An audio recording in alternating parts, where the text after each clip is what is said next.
We could see if we had, but...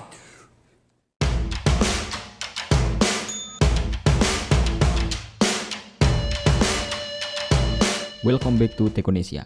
Di video kali ini saya akan memberikan materi tentang basic editing. Ini adalah materi request dari teman-teman. Sebelum kita lanjut, jangan lupa untuk subscribe, like, dan share supaya kalian mendapatkan informasi yang bermanfaat dari kami.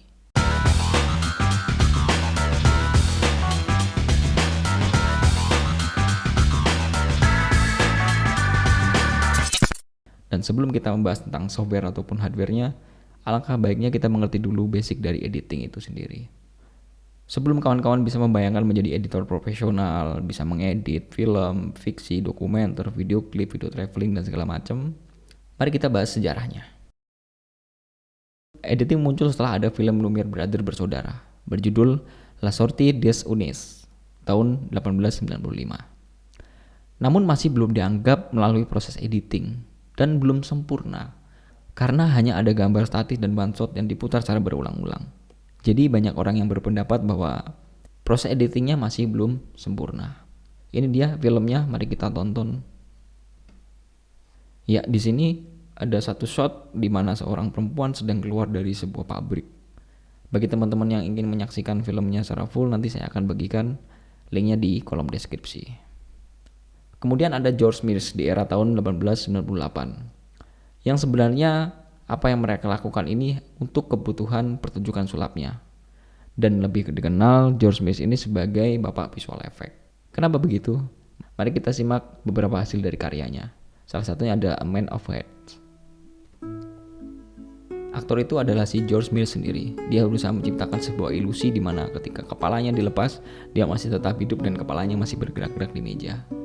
Ini adalah aksi pertunjukan sulapnya. Saya rasa ini adalah sebuah teknik compositing zaman itu ya. Ternyata zaman itu juga sudah ada teknik komposit yang sekarang sering dilakukan di beberapa software ya, seperti di Premiere atau di After Effects.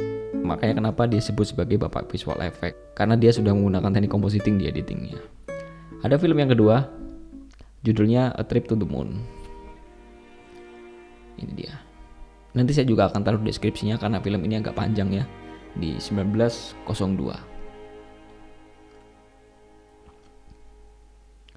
Di film ini dia berusaha menciptakan sebuah karya seni, karya sulap dan karya sinematografinya, bahkan karya editingnya dan visual efeknya, di mana banyak orang yang terlibat, banyak instrumen, banyak art, dari perbedaan gambar juga dan beberapa visual efek yang dia berikan.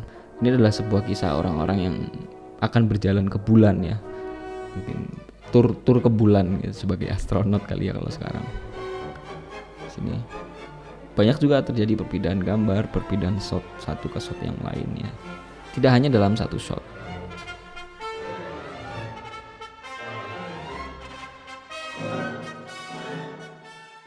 Kemudian ada Edwin Stanton Porter yang menggabungkan shot dan stock shot dan menggunakan teknik parallel editing yang menggabungkan dua kejadian sekaligus.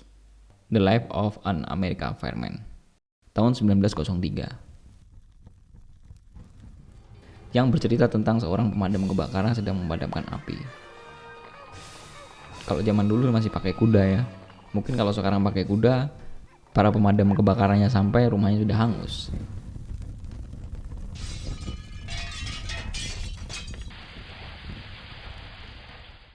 Kemudian ada Dewi Griffith mencoba mengembangkan teknik editing dengan mengembangkan dramatic tension dalam sebuah filmnya. Griffith ini mencoba mengembangkan dari semua aspek editing yang sebelum-sebelumnya.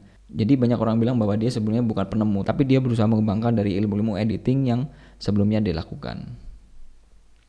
Di film The Birth of National of the Greaser Gauntlet tahun 1915. Di karya ini, si Griffith berusaha memberikan sebuah dramatic tension dari setiap susunan shotnya. Kita sebagai penonton akan merasakan bagaimana sebuah peperangan itu terjadi, banyak korban gitu. Jadi di film ini Griffith berusaha memberikan sebuah alur cerita yang menarik untuk dinikmati.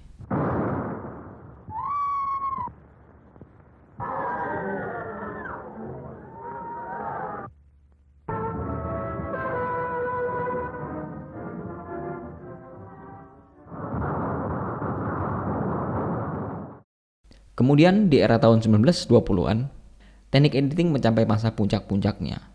melalui uji coba editing yang dilakukan para sinias Rusia. Salah satunya adalah Pudovkin, dengan lebih menekankan pada konstruktif editing yang dibangun dari sebuah urutan sejumlah shot. Ini awal terciptanya juxtaposisi.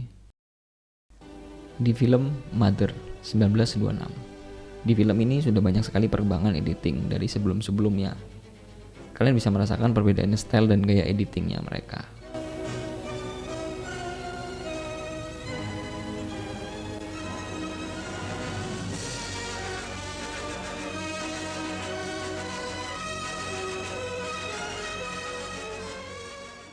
Dari sinilah awal penyuntingan digital non-linear. Semua teknik editing dan proses dilakukan oleh manusia. Terutama dilakukan oleh wanita pada era itu, yaitu dengan memotong, menyambung sebuah film negatif yang kemudian diproyeksikan.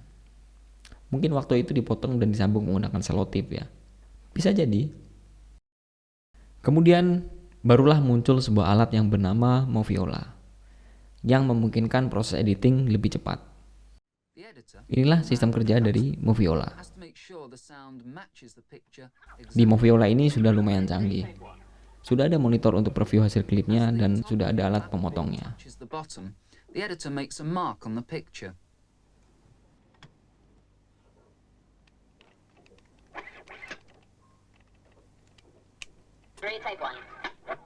What would happen if they didn't match? Well, just listen. Well, there's quite a lot of difference. You see, the white rhino is much larger. Kemudian, apa sih pengertiannya dari editing sebenarnya? Editing adalah sebuah proses kreatif dan teknis dari sebuah seni. Seni apa saja? Seni mengorganisir, seni mereview, memilah, menata gambar dan suara sesuai dengan cerita atau narasi yang kita inginkan. Sedangkan tujuannya adalah untuk memilih klip mana yang akan dipakai dan mana yang tidak akan dipakai. Dari sekian banyak footage yang dikumpulkan. Menciptakan sebuah alur cerita, memberikan sudut pandang yang menarik dari sebuah cerita itu sendiri, menyingkat durasi dan waktu dalam sebuah cerita. Misalkan kita sedang membuat film tentang kehidupan tukang becak. Ketika proses syuting, kita memakan waktu sekitar 1 minggu. Bayangkan jika tidak melalui proses editing, berapa lama durasi film yang akan kita buat. Tapi ketika melalui proses editing, kita bisa mempersingkat waktu dengan rasio durasi misalkan menjadi 10 menit, 5 menit, atau 2 menit. Itu bisa terjadi ketika ada proses editing. Secara basicnya editing seperti halnya kita sedang memasak sayur. Melihat, mendengar, merasakan, menambahi, mengurangi, mencicipi, kemudian menyajikannya. Kita siapkan dulu bahan-bahannya. Apa saja bahan-bahan yang kita butuhkan. Kemudian kita merasakan apakah sudah cukup atau belum. Apakah sudah sesuai belum dengan resepnya. Kalau belum, maka kita perlu menambahi. Kalau berlebihan, maka kita menguranginya. Kemudian kita coba rasanya, apakah sudah enak atau belum. Kalau belum enak, kita tambahin lagi. Kalau kurang enak, kita tambahin lagi. Kalau sangat tidak enak, kita kurangin. Kemudian ketika kita mencicipnya sudah pas, barulah kita menyajikannya. Ada beberapa jenis editing, yaitu editing continuity, menggabungkan potongan yang sesuai dan berkesinambungan dari satu shot ke shot yang lainnya. Kemudian ada editing kompilasi, yang menggabungkan beberapa sumber shot ke shot yang lainnya. Biasanya editing ini ditemuin di news, film dokumenter, atau laporan perjalanan. Kemudian yang terakhir ada editing continuity dan editing kompilasi. Ini adalah gabungan dua dari tipe editing di atas, yang difungsikan untuk memberikan sebuah ruang dan impresi kepada penontonnya. Editing bisa dilakukan dengan 2 cara, yaitu editing linear dan non-linear. Editing linear adalah proses editing yang dilakukan secara manual, seperti halnya di Moviola tadi. Kemudian ada non-linear, proses editing yang sekarang populer dan banyak dilakukan. Editing ini menggunakan perangkat baik software maupun hardware yang memadai. Kemudian siapa sih dibalik editan film yang bagus? Yaitu ada seorang editor. Editor harus memiliki dan mempunyai kemampuan untuk membuat sebuah cerita, sense of storytelling, bahkan sebelum melakukan editing, sehingga menjadikan materi yang siap untuk diedit. Biasanya dia akan mempelajari dulu style editing seperti apa yang cocok untuk film ini. Kemudian kita harus memahami konsep dan kerja software ataupun hardware. Banyak juga editor yang tidak menguasai konsep kerja software dan hardware, tapi saya sarankan kalian harus memahami konsep kerja software dan hardware-nya. supaya ketika ada trouble baik di software maupun hardware-nya, kalian siap untuk menanganinya.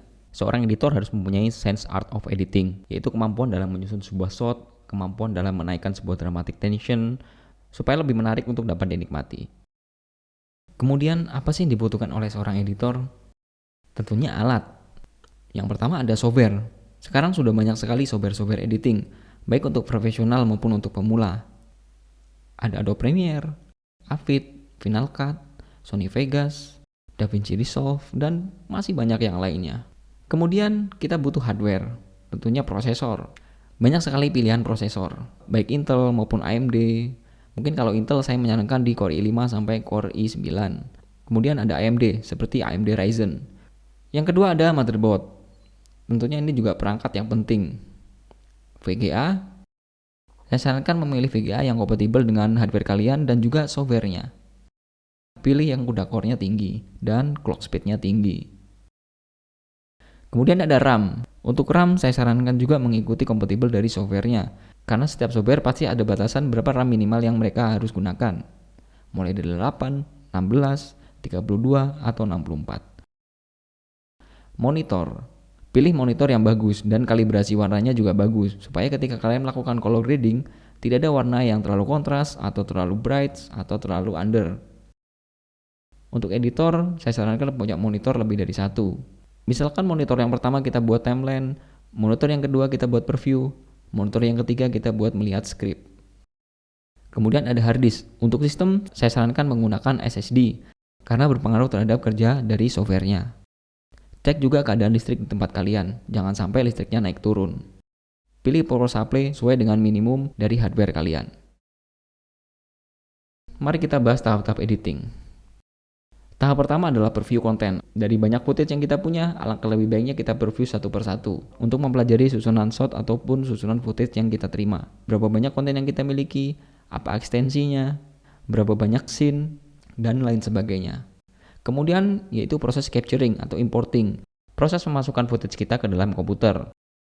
Yang pertama yaitu ada tahap offline editing, terdiri dari logging, assembling, dan rough cut.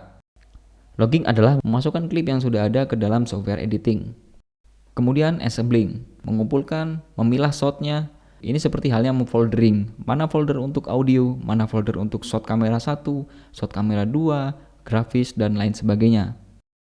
Kemudian yaitu ada proses rough cut, yaitu proses menyusun klip di timeline sesuai dengan alur cerita yang kita inginkan. Kemudian barulah kita online, yaitu yang pertama ada fine cut atau log picture, yaitu di mana semua susunan shot tadi sudah tidak ada lagi yang dirubah sesuai dengan apa yang kita inginkan. Setelah itu baru proses streaming. Proses streaming adalah mengkoreksi mana kiranya ada klip yang masih terlalu panjang dan mana kiranya ada klip yang terlalu pendek. Kemudian memasukkan visual effect seperti memasukkan grafis, seperti efek transisi, kemudian visual effect, green screen mungkin, compositing, dan lain sebagainya yang berkaitan dengan visual effect. Kemudian barulah kita memberikan titling, baik itu subtitle film atau judul, kemudian nama-nama kru misalkan. Setelah itu selesai, baru kita masuk ke tahap color correction dan grading. Color correction adalah menyamaratakan semua warna di klip. Misalkan ada yang terlalu low, ada yang terlalu bright, ada yang terlalu kontras, ada yang terlalu saturation. Barulah kita grading, memberikan LUT misalkan, memberikan warna-warna tertentu, sepia, black and white mungkin, sesuai dengan yang kalian inginkan.